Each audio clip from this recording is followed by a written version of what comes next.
मैया की बोलो बोलो सूरज देवता की।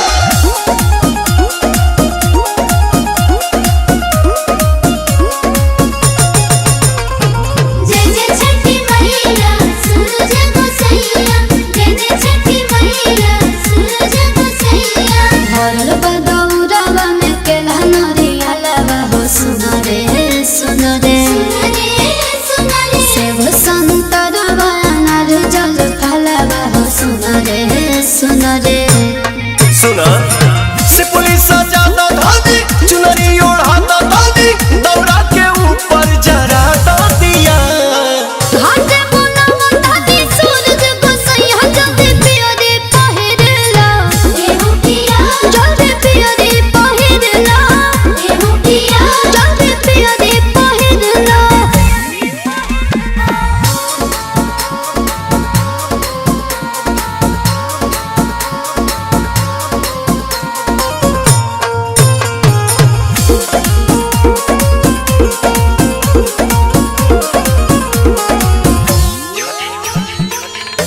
छठी माई के कृपा हमरा ऊपर झरता भक्ति में मनवा माई के जय जय करता।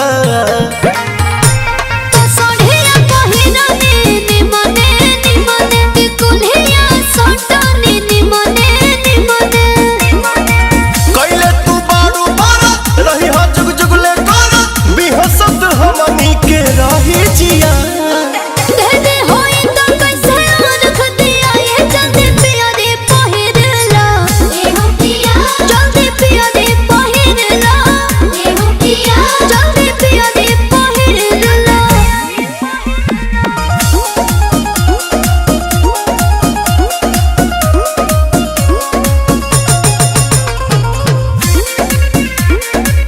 पूजा कमेटी के सेवकन से अनुरोध बा कि तनी छोट छोट लड़कन पर विशेष ध्यान रखे के बा। लौकता न बबुआ बोल गईल बा कहाँ कोसिया के उखिया कलसा धईल बा कहाँ बोला सुन दादी बबुआ संगे